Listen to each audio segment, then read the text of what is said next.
ഇന്ന് നമ്മുടെ മാറിയ ജീവിതശൈലി കൊണ്ട് ഒരുപാട് അസുഖങ്ങൾ കണ്ടുവരുന്ന ഒരു കാലഘട്ടമാണ്.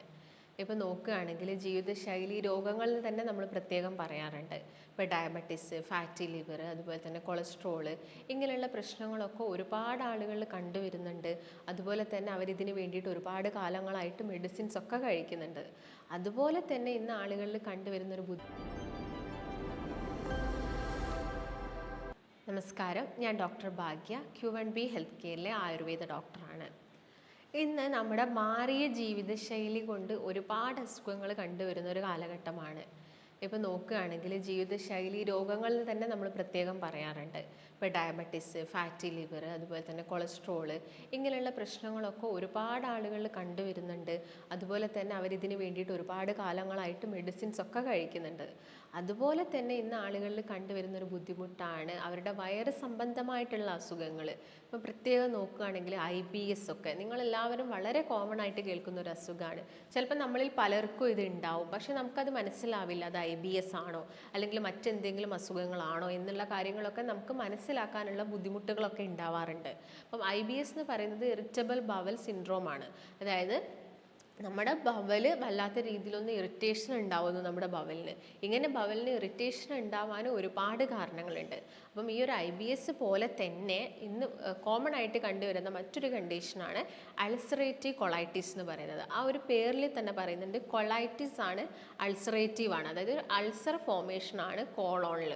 ഈ കോളോൺ എന്ന് പറയുന്നത് നമ്മുടെ വൻകുടലിൻ്റെ ഒരു ഭാഗമാണ്. അപ്പം ഈ കോളോണിൽ നീർക്കെട്ട് വരുന്നു, അല്ലെങ്കിൽ വൻകുടലിലും അതുപോലെ തന്നെ ചെറുകുടലിലൊക്കെ നീർക്കെട്ട് വന്നു കഴിഞ്ഞാൽ ഈ ഒരു അസുഖത്തിന് നമ്മൾ കോമൺ ആയിട്ട് പറയുന്നതാണ് അൾസറേറ്റീവ് കൊളൈറ്റിസ് എന്ന് പറയുന്നത്. അപ്പോൾ നീർക്കെട്ട് വരുന്നു, പിന്നീട് അതിൻ്റെ ഒരു അടുത്ത സ്റ്റേജിൽ അവിടെ അൾസർ ഫോർമേഷൻ വരുന്നു. അതിൻ്റെ ഭാഗമായിട്ട് ഒരുപാട് സിംറ്റംസ് ബോഡിയിൽ കാണിക്കുന്നു. നല്ല ബുദ്ധിമുട്ട് ആളുകളിൽ ഉണ്ടാവാറുണ്ട്. നിങ്ങൾ ഇതിൻ്റെ ഭാഗമായിട്ട് ചിലപ്പം ഹോസ്പിറ്റലിലൊക്കെ പോയിട്ട് കൊളനോസ്കോപ്പി, എൻഡോസ്കോപ്പി അങ്ങനെയുള്ള പല ടെസ്റ്റുകളൊക്കെ ചെയ്തിട്ടുണ്ടാവും. പക്ഷേ നിങ്ങൾക്ക് എന്ത് കാരണം കൊണ്ടാണ് ഇത് വന്നത് എന്ന് മനസ്സിലാക്കാൻ ചിലപ്പോൾ നിങ്ങൾക്ക് സാധിച്ചിട്ടുണ്ടാവില്ല. ഒരു പക്ഷേ എല്ലാവരിലും ഈ ഉള്ളൊരു പ്രശ്നം, അതായത് IBS പോലുള്ള പ്രശ്നങ്ങൾ അല്ലെങ്കിൽ അൾസറേറ്റീവ് കൊളൈറ്റിസ് പോലുള്ള പ്രശ്നങ്ങൾ വരാനുള്ള ഒരു മെയിൻ റീസൺ എന്ന് പറയുന്നത് നമ്മുടെ മാറിയ ജീവിതശൈലി, അതായത് നമ്മുടെ ഭക്ഷണത്തിൽ വന്ന മാറ്റം തന്നെയാണ് ഇങ്ങനെയുള്ളൊരു അസുഖം മെയിനായിട്ടും ആളുകളിൽ ഉണ്ടാക്കുന്നത്. അപ്പോൾ ഞാൻ നേരത്തെ പറഞ്ഞ പോലെ തന്നെ ഡൈജസ്റ്റീവ് ട്രാക്റ്റിൽ വരുന്ന ഒരു ഭാഗമാണ് നമ്മുടെ വൻകുടലും അതുപോലെ തന്നെ ചെറുകുടലിലും ഒക്കെ. അപ്പം ഇവിടെ വരുന്ന ഒരു ഇൻഫ്ലമേഷൻ അഥവാ നീർക്കെട്ടാണ് ശരിക്കും ഈ ഒരു കൊളൈറ്റിസ് എന്ന് പറഞ്ഞൊരു അസുഖം. അത് കോളോണിലും അതുപോലെ തന്നെ രക്തത്തിലൊക്കെ കണ്ടുവരാറുണ്ട് ആളുകളിൽ. മെയിനായിട്ട് നമുക്ക് ഇത് തരംതിരിക്കാം രണ്ട് സ്റ്റേജിലായിട്ട്. ഒന്ന് ഫ്ലെയർ അപ്പ് സ്റ്റേജ് ആയിട്ടും ഒന്ന് റിമിഷൻ സ്റ്റേജ് ആയിട്ടും. ഫ്ലെയർ അപ്പ് സ്റ്റേജ് എന്ന് പറയുന്നത് നല്ല രീതിയിൽ സിംറ്റംസും കാര്യങ്ങളും ഒക്കെ കാണിക്കുക, ആ ഒരു അസുഖത്തിന് അതിൻ്റെ ഒരു മൂർച്ഛിത അവസ്ഥയിൽ കാണിക്കുന്ന ഒരു സ്റ്റേജാണ്. അതായത് ഇപ്പം അൾസർ ഉണ്ടായി കഴിഞ്ഞതിന് ശേഷം നോർമലി ആളുകളിൽ ഉണ്ടാകുന്ന കുറച്ച് സിംറ്റംസ് ഉണ്ട്. വയറുവേദന വരാറുണ്ട്. വളരെ കോമൺ ആയിട്ട് ആളുകൾ പറയും ഭക്ഷണം കഴിച്ച് കഴിഞ്ഞാൽ അല്ലെങ്കിൽ ഭക്ഷണം കഴിച്ച് കുറച്ച് സമയം കഴിയുമ്പോഴേക്ക് തന്നെ നല്ല ശക്തമായിട്ടുള്ള വയറുവേദന, വയറ്റിന്ന് എരിയുന്നു, പുകയുന്നു എന്നുള്ള കോമൺ വേർഡ്സൊക്കെ നമ്മൾ കേൾക്കാറുണ്ട്. അതുപോലെ തന്നെ വയറിളക്കം.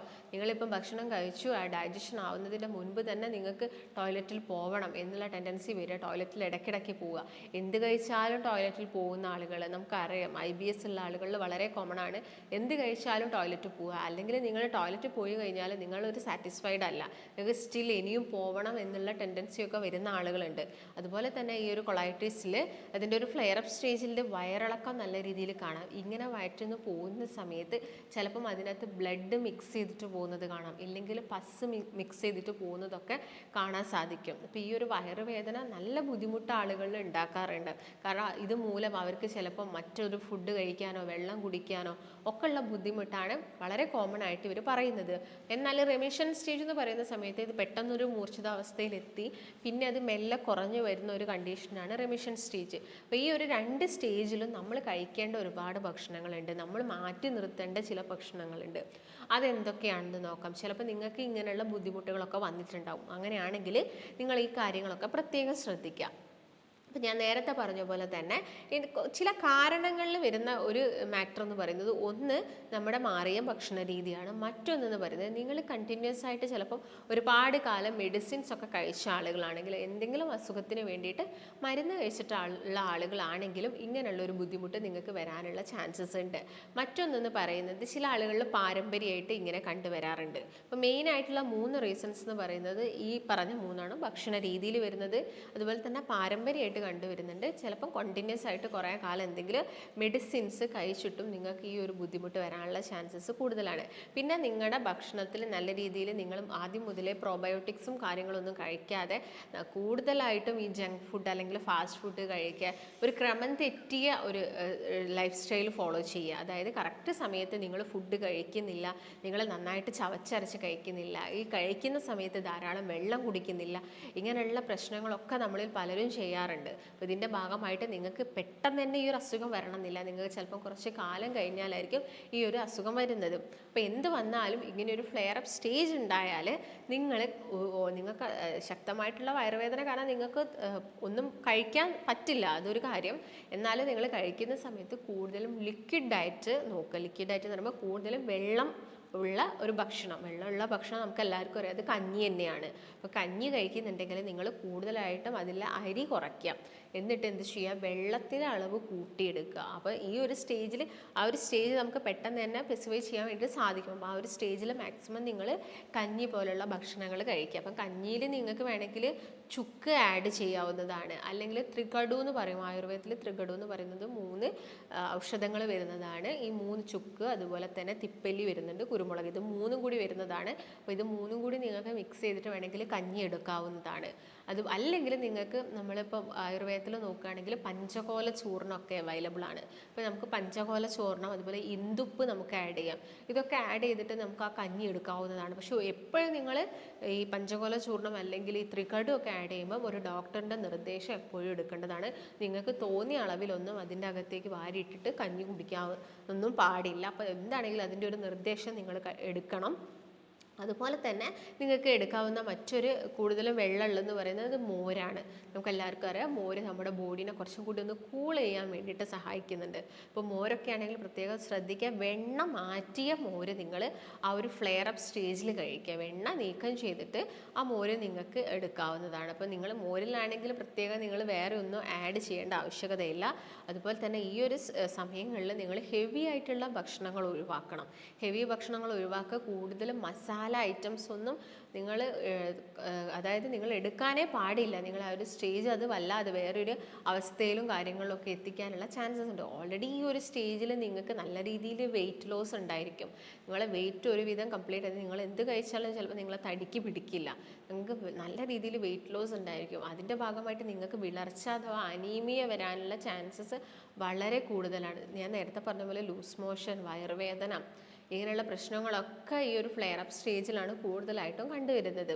അതുപോലെ തന്നെ നിങ്ങൾ ഫൈബർ റിച്ച് ആയിട്ടുള്ള ഭക്ഷണങ്ങൾ മാക്സിമം അവോയ്ഡ് ചെയ്യുക. കാരണം ഈ ഒരു സ്റ്റേജിൽ നിങ്ങൾ ഫൈബറിനെ ഡൈജസ്റ്റ് ചെയ്യാനുള്ള കഴിവൊന്നും നമ്മുടെ കുടലിനുണ്ടായി എന്ന് വരില്ല. അതുകൊണ്ട് നിങ്ങൾ ഫൈബർ റിച്ച് ആയിട്ടുള്ള ഫുഡുകൾ മാക്സിമം ഒഴിവാക്കുക. പ്രത്യേകം നോക്കുകയാണെങ്കിൽ ഇലക്കറികളൊക്കെ ചിലപ്പോൾ ദഹിക്കാതെ, അത് അതുപോലെ തന്നെ നോർമലി ഇങ്ങനെയുള്ള പ്രശ്നങ്ങളൊന്നും ഇല്ലാത്ത ആളുകൾ തന്നെ മുരിങ്ങേൻ്റെ ഇല അല്ലെങ്കിൽ ചീരയൊക്കെ ഇല പോലെ തന്നെ പോകുന്നത് നമുക്ക് നോട്ട് ചെയ്യാൻ പറ്റും. അപ്പം ഇങ്ങനെയുള്ള ആളുകൾ അത് മാക്സിമം ഒഴിവാക്കുക. അതുപോലെ തന്നെ നാരുകൾ കൂടുതലായിട്ടുള്ള ഫ്രൂട്ട്സുകളും നിങ്ങൾ ഈ ഒരു സമയത്ത് മാക്സിമം എടുക്കാതിരിക്കുക. അതാണ് മെയിനായിട്ട്. ഫൈബർ റിച്ച് മാക്സിമം നിങ്ങൾ ഒഴിവാക്കുക ഈ ഒരു ഫ്ലെയർ അപ്പ് സ്റ്റേജിൽ. അതുപോലെ തന്നെ നിങ്ങൾ മുളപ്പിച്ച് കഴിക്കുന്ന ശീലം ഉണ്ടെങ്കിൽ മുളപ്പിച്ച് കഴിക്കുന്ന ഒരു ശീലം ഒഴിവാക്കുക. അതുപോലെ തന്നെ ചില ആളുകളിൽ ഫൈബർ റിച്ച് ഈ ചെറുപയറിലും കടലയിലൊക്കെ നാരുകൾ കൂടുതലൊക്കെയാണ്. പക്ഷേ ഇതിൻ്റെ തൊലി അവരിൽ ഈ ഒരു പ്രശ്നം ഉണ്ടാക്കും. അപ്പോൾ നിങ്ങൾ എന്ത് ചെയ്യുക, ഈ തൊലിയും കാര്യങ്ങളൊക്കെ മാക്സിമം ഒഴിവാക്കിയിട്ട് നിങ്ങളൊരു സൂപ്പ് ആക്കിയിട്ട് എടുക്കാൻ വേണ്ടി, ഇപ്പോൾ ചെറുപയർ കൊണ്ട് നിങ്ങൾക്ക് എന്ത് ചെയ്യാം, ഒരു സൂപ്പ് ഉണ്ടാക്കിയിട്ട് കഴിക്കാം. ആ ഒരു സൂപ്പ് നിങ്ങൾ കുറച്ചൊരു ഇന്ദുപ്പൊക്കെ ആഡ് ചെയ്തിട്ട് നിങ്ങൾക്ക് എന്ത് ചെയ്യാം, ഒരു സൂപ്പ് എടുക്കാവുന്നതാണ്. അതുപോലെ തന്നെ ഞാൻ നേരത്തെ പറഞ്ഞ പോലെ അത് മുളപ്പിച്ച് കഴിക്കുന്ന ശീലം ഉണ്ടെങ്കിൽ അത് കംപ്ലീറ്റ് ആയിട്ട് ഒഴിവാക്കുക. അതുപോലെ തന്നെ ഇപ്പോൾ നെക്സ്റ്റ് സ്റ്റേജ് എന്ന് പറയുന്നത് റെമിഷൻ സ്റ്റേജാണ്. റെമിഷൻ സ്റ്റേജിലോട്ട് പോകുന്ന സമയത്ത് നമുക്ക് ഇപ്പോൾ സൂപ്പ് കഴിക്കുന്നുണ്ടെങ്കിൽ നിങ്ങൾക്ക് നോൺ വെജ് എന്തെങ്കിലും ആഡ് ചെയ്യാം. ഇപ്പോൾ ചിക്കനൊക്കെ കുറച്ചൊക്കെ നിങ്ങൾക്ക് ആഡ് ചെയ്യാം. കാരണം നമുക്ക് നല്ല രീതിയിലുള്ള ക്ഷീണവും കാര്യങ്ങളും അതുപോലെ തന്നെ വെയിറ്റ് ലോസും ഒക്കെ വരുന്നത് കൊണ്ട് തന്നെ കുറച്ചൊരു പ്രോട്ടീൻ നമുക്ക് ഈ ഒരു റെമിഷൻ സ്റ്റേജിൽ നമുക്ക് ആഡ് ചെയ്യാവുന്നതാണ്. അതുകൊണ്ട് ചിക്കൻ സൂപ്പ് നിങ്ങൾക്ക് കഴിക്കാവുന്നതാണ്. അതിൻ്റെ കൂടെ തന്നെ നിങ്ങൾക്ക് വേണമെങ്കിൽ വേറെ എന്തെങ്കിലും എല്ലാം ഒരു ചെറിയ ക്വാണ്ടിറ്റിയിൽ മാത്രം കഴിക്കുക. ആ ഒരു സമയത്താണെങ്കിൽ ഫൈബർ കൂടുതലുള്ള ഭക്ഷണങ്ങൾ നിങ്ങൾ മാക്സിമം അവോയ്ഡ് ചെയ്യുന്നതാണ് എപ്പോഴും നല്ലത്. അപ്പോൾ ഫൈബർ റിച്ച് ആയിട്ടുള്ള ഞാൻ നേരത്തെ പറഞ്ഞ പോലെ ഫ്രൂട്ട്സും വെജിറ്റബിൾസും ഒക്കെ, വെജിറ്റബിൾസ് നിങ്ങൾ കഴിക്കുന്നുണ്ടെങ്കിൽ അത് നന്നായിട്ട് വേവിച്ചിട്ട് കഴിക്കാൻ വേണ്ടിയിട്ട് പ്രത്യേകം ശ്രദ്ധിക്കാം. അതുപോലെ തന്നെ നിങ്ങൾക്ക് ആ ഒരു സ്റ്റേജ് റെമിഷൻ സ്റ്റേജിലൊക്കെ നന്നായിട്ട് നിങ്ങൾ വെള്ളം കുടിക്കുക. ബോഡി ഡീഹൈഡ്രേഷൻ നിങ്ങൾ മാക്സിമം അത് വരാതെ ശ്രദ്ധിക്കണം. അതുപോലെ തന്നെ നിങ്ങൾ മാക്സിമം ശ്രദ്ധിക്കേണ്ടത്, ഇത് വരാതെ നോക്കേണ്ടത് നമ്മൾ ജങ്ക് ഫുഡ്, ഫാസ്റ്റ് ഫുഡ്, അതുപോലെ തന്നെ ഡീപ്പ് ഫ്രൈ ആയിട്ട് കഴിക്കുന്ന ഭക്ഷണങ്ങളൊക്കെ നിങ്ങൾ നിങ്ങളുടെ ഡയറ്റിൽ നിന്ന് കംപ്ലീറ്റ് ആയിട്ട് ഒഴിവാക്കുക. കറക്റ്റായിട്ടുള്ള ഒരു ലൈഫ് സ്റ്റൈൽ ഫോളോ ചെയ്യുക. എല്ലാ ദിവസവും ഡോക്ടേഴ്സ് നിങ്ങളോട് എക്സസൈസ് ചെയ്യണം, നിങ്ങളൊരു ഡയറ്റ് എടുക്കുന്ന സമയത്ത് എക്സസൈസ് ചെയ്യണം എന്നൊക്കെ പറയുന്നത് നമ്മുടെ ബോഡിയിൽ വല്ലാതെ വന്ന് കിടക്കുന്ന കലോറീസ് അല്ലെങ്കിൽ നമ്മുടെ ഈ ഒരു ഡൈജസ്റ്റീവ് ട്രാക്റ്റിനെ ഇൻഫ്ലമേഷൻസും കാര്യങ്ങളും ഒക്കെ ഉണ്ടാക്കുന്ന ഭക്ഷണങ്ങളാണ് നമ്മൾ എല്ലാ ദിവസവും ഈ പുറത്തുനിന്നൊക്കെ വാങ്ങി കഴിക്കുന്നത്. അപ്പോൾ ഇത് നമ്മുടെ ശരീരത്തിലെ കുടലിനെ, വൻകുടലിനെ, ചെറുകുടലിനെ, ആമാശയത്തിലൊക്കെ പ്രശ്നങ്ങൾ ഉണ്ടാക്കിയിട്ടാണ് ചെറിയ ചെറിയ അൾസറും കാര്യങ്ങളും ഉണ്ടാക്കുന്നത്.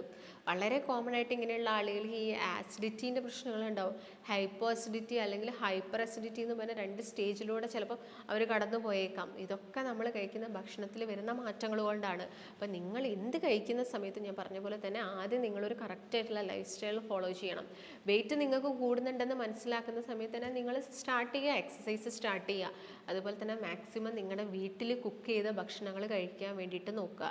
റെഡ് മീറ്റൊക്കെ നമുക്ക് കഴിക്കുന്നത് കൊണ്ടൊന്നും യാതൊരു കുഴപ്പവുമില്ല. ഇപ്പോൾ നിങ്ങൾ വീക്കിലി വൺസ് എടുക്കുക അല്ലെങ്കിൽ 2 വീക്സ് കൂടുമ്പോൾ വൺസ് എടുക്കുന്നത് കൊണ്ടും യാതൊരു പ്രശ്നവുമില്ല. കാരണം അത് കഴിക്കുന്ന വഴിയാണെങ്കിലും നമ്മുടെ ബോഡിയിൽ വിളർച്ചക്കുറവും കാര്യങ്ങളും, അതുപോലെ തന്നെ മസിൽ ബിൽഡിനും മെലിഞ്ഞ ആളുകളൊക്കെ കുറച്ചുകൂടി ഒന്ന് ഉഷാറാവാൻ വേണ്ടിയിട്ടുള്ള നല്ല പ്രോട്ടീൻസും കാര്യങ്ങളും നല്ല കൊഴുപ്പുകളൊക്കെ ഉണ്ട്. എന്നാൽ നിങ്ങൾ ഈ അമിതമായിട്ട് കഴിക്കുന്ന സമയത്താണ് ഇങ്ങനെയുള്ള പ്രശ്നങ്ങൾ. ഈ മസാല കൂടുതൽ കഴിക്കുന്ന ആളുകളുണ്ട്, അവർക്ക് വളരെ കോമൺ ആണ് വായിൽ അൾസർ വരിക. ഒരു പച്ചക്കറികൾ കഴിക്കുന്നില്ല, അവർ പ്രോപ്പറായിട്ടുള്ള ഇലക്കറികൾ കഴിക്കുന്നില്ല, ഇങ്ങനെയുള്ള കാര്യങ്ങളൊന്നും അവർ ഇൻക്ലൂഡ് ചെയ്യുന്നില്ലെങ്കിൽ അവർക്ക് വളരെ കോമൺ ആണ് അവരുടെ വായിൽ വരുന്ന പുണ്ണെന്ന് പറയുന്നത്. വായിൽ ഇടയ്ക്കിടയ്ക്ക് പുണ്ണ് വരിക അല്ലെങ്കിൽ ഒരുപാട് പുണ്ണ് ഒരുമിച്ച് വരുന്നുണ്ടെങ്കിൽ നിങ്ങൾ അതിന് പ്രത്യേകം തന്നെ കെയർ കൊടുക്കണം. കാരണം അത് നമ്മുടെ വയറ്റുകളിലും, അതായത് നമ്മുടെ ഡൈജസ്റ്റീവ് ട്രാക്റ്റിൽ ഒരു പാർട്ട് മാത്രമാണ് നമ്മുടെ വായ എന്ന് പറയുന്നത്. ബാക്കി താഴോട്ട് പോകുന്നതിനനുസരിച്ചൊക്കെ നമ്മുടെ ഡൈജഷൻ ഇങ്ങനെ നടന്നുകൊണ്ടിരിക്കുന്ന ഏരിയകളാണ്. അപ്പം ഈ ഒരു ഏരിയകളിലൊക്കെ ഇങ്ങനെയുള്ള ചെറിയ ചെറിയ പുണ്ണുകൾ വരാനുള്ള ചാൻസസ് ഉണ്ട്. അപ്പം ഇത് വരാതിരിക്കാൻ വേണ്ടിയിട്ടാണ് നിങ്ങൾ പ്രത്യേകം ശ്രദ്ധിക്കേണ്ടത്. പിന്നെ ഞാൻ നേരത്തെ പറഞ്ഞ പോലെ തന്നെ ഭക്ഷണത്തിൽ നിങ്ങൾ മെയിനായിട്ട് ഇതൊക്കെ ശ്രദ്ധിക്കുക. നിങ്ങൾക്ക് എല്ലാ ദിവസവും എക്സസൈസ് ചെയ്യുക, നല്ല രീതിയിൽ നിങ്ങൾ എക്സസൈസ് ചെയ്യുക. ബോഡിയിൽ വരുന്ന അമിതമായിട്ട് വരുന്ന ഫാറ്റും കാര്യങ്ങളും നിങ്ങൾ കുറയ്ക്കുക. അതുപോലെ തന്നെ മെയിനായിട്ടുള്ള കാര്യമാണ് നമ്മുടെ മൈൻഡ് എപ്പോഴും, അതായത് നിങ്ങൾക്ക് ടെൻഷൻ സ്ട്രെസ് ഫ്രീ ആയിട്ടുള്ളൊരു ലൈഫ് നിങ്ങൾ കീപ്പ് ചെയ്ത് പോകണം. ഈ IBS വരുന്ന ആളുകൾക്ക് അല്ലെങ്കിൽ ഇങ്ങനെയുള്ള ഈ കൊളൈറ്റിസ് പോലുള്ള അസുഖങ്ങളൊക്കെ വരുന്ന ആളുകളിൽ വലിയൊരു പ്രശ്നക്കാരെന്ന് പറയുന്നത് നമ്മുടെ മൈൻഡ് തന്നെയാണ്. നിങ്ങളുടെ മൈൻഡിന് വരുന്ന എന്തെങ്കിലും ടെൻഷനോ അല്ലെങ്കിൽ എന്തെങ്കിലും ബുദ്ധിമുട്ടോ കാര്യങ്ങളൊക്കെ നിങ്ങളുടെ ഗട്ടിൽ പ്രശ്നങ്ങൾ ഉണ്ടാക്കുന്നു.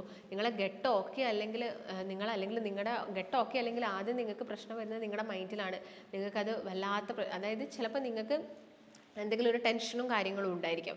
ഈ ടെൻഷൻ്റെ ഭാഗമായിട്ട് നിങ്ങൾക്ക് എല്ലാ ദിവസവും ചിലപ്പോൾ ലൂസ് മോഷൻ ഉണ്ടായേക്കാം. അതായത് ഇതെല്ലാം പരസ്പരം കണക്റ്റഡ് ആണ്. നിങ്ങളുടെ ഗട്ട് ആയിക്കോട്ടെ, നിങ്ങളുടെ ബ്രെയിൻ ആയിക്കോട്ടെ, അതുപോലെ തന്നെ നിങ്ങളുടെ സ്കിൻ ആയിക്കോട്ടെ, ഈ ഒരു ഒരു ആക്സസ് വരുന്നുണ്ട്. 3ഉം കൂടി ജോയിൻ ചെയ്തിട്ട് ഒരു ആക്സസ് വരുന്നുണ്ട്. അപ്പോൾ ഇതിലേതെങ്കിലും ഒന്ന് ഡിസ്റ്റർബ്ഡ് ആയാലും മറ്റൊന്നിൽ റിഫ്ലക്ഷൻ കാണിക്കും. മെയിനായിട്ട് നിങ്ങളുടെ ഗട്ടിലൊരു പ്രശ്നം വന്നാൽ നിങ്ങളുടെ ബ്രെയിനിലാണെങ്കിലും നിങ്ങളുടെ സ്കിന്നിലാണെങ്കിലും ഇതിൻ്റെ റിഫ്ലക്ഷൻ കാണിക്കും. അതുകൊണ്ട് നിങ്ങൾക്ക് എന്തെങ്കിലും ടെൻഷനോ കാര്യങ്ങളോ ഒക്കെ ഉണ്ടെങ്കിൽ നിങ്ങൾ മാക്സിമം ഒഴിവാക്കുക. അതുപോലെ തന്നെ ഗ്ലൂട്ടൻ ചില ആളുകൾ അലർജി ഉണ്ടാക്കും. ഗ്ലൂട്ടൻ നമുക്കറിയാം, ഗോതമ്പ് അലർജിയുള്ള ഒരുപാട് ആളുകളുണ്ട്. ഈ ചപ്പാത്തി അല്ലെങ്കിൽ ഈ ബിസ്ക്കറ്റ്സുകൾ, റൊട്ടികൾ, ഇതൊക്കെ ചിലപ്പോൾ ഗ്ലൂട്ടൻ കൊണ്ട് ഉണ്ടാക്കിയിരിക്കുന്നതാണെങ്കിൽ ഇത് ആളുകൾ അലർജി ഉണ്ടാക്കാനുള്ള ചാൻസസ് ഉണ്ട്. അപ്പോൾ നിങ്ങൾ എന്ത് ചെയ്യുക, പ്രത്യേകം ഫ്ലെയർ അപ്പ് സ്റ്റേജിൽ നിങ്ങൾ ഗ്ലൂട്ടനൊന്നും നിങ്ങളുടെ ഭക്ഷണത്തിൽ ഇൻക്ലൂഡ് ചെയ്യാനേ പാടില്ല. പാലുൽപ്പന്നങ്ങൾ അലർജി ഉണ്ടാക്കുന്ന ആളുകളുണ്ട്. പാലുൽപ്പന്നങ്ങളൊക്കെ ആണെങ്കിലും ഈ റെമിഷൻ സ്റ്റേജിലും 2 സ്റ്റേജുകളിലും നിങ്ങൾ മാക്സിമം യൂസ് ചെയ്യാതിരിക്കുക. അപ്പം അരിയാഹാരമൊക്കെ ആണെങ്കിൽ നമുക്ക് ചെറിയ രീതിയിൽ കഴിക്കാം റെമിഷൻ സ്റ്റേജിൽ മാത്രം. ഫ്ലെയർ അപ്പ് സ്റ്റേജിൽ എപ്പോഴും നമ്മുടെ ഭക്ഷണം എന്ന് പറയുന്നത് ഞാൻ നേരത്തെ പറഞ്ഞ പോലെ ഒരു ലിക്വിഡ് ഡയറ്റ്, വളരെ നോർമൽ ആയിട്ടുള്ള ചെറിയൊരു ഡയറ്റ് മാത്രമേ നമുക്ക് ഫോളോ ചെയ്ത് പോകാൻ പറ്റുള്ളൂ. അപ്പം നിങ്ങൾ ചിലപ്പം ഇങ്ങനെയുള്ള അസുഖങ്ങളിലൂടെയൊക്കെ കടന്നു പോയ ആളുകളായിരിക്കാം, ഒരുപാട് മെഡിസിൻസും കാര്യങ്ങളൊക്കെ കഴിച്ച ആളുകളായിരിക്കാം. എന്നിട്ടും നിങ്ങൾക്ക് ഓക്കെ ആയിട്ടൊന്നും ഇല്ലെങ്കിൽ നിങ്ങൾ താഴെ കാണുന്ന നമ്പറിൽ കോൺടാക്ട് ചെയ്യുക. നമുക്ക് ഇതിന് മെഡിക്കേഷൻസും കാര്യങ്ങളൊക്കെ ഉണ്ട്. നമ്മൾ പ്രോബയോട്ടിക്സും അങ്ങനെയുള്ള എല്ലാ കാര്യങ്ങളും ഭക്ഷണത്തിൽ ഉൾപ്പെടുത്തിയും അതിൻ്റെതായ രീതിയിലുള്ള മെഡിക്കേഷൻസ് ഒക്കെ കൊടുക്കുന്നതാണ്. അപ്പോൾ ഇതിനെക്കുറിച്ച് എന്തെങ്കിലും സംശയങ്ങളോ കാര്യങ്ങളോ ഒക്കെ വരുന്നുണ്ടെങ്കിൽ നിങ്ങൾ താഴെ കാണുന്ന നമ്പറിൽ ബന്ധപ്പെടുക. നമുക്ക് മറ്റൊരു നല്ല ഹെൽത്ത് ടോപ്പിക്കുമായിട്ട് വീണ്ടും കാണാം. നന്ദി.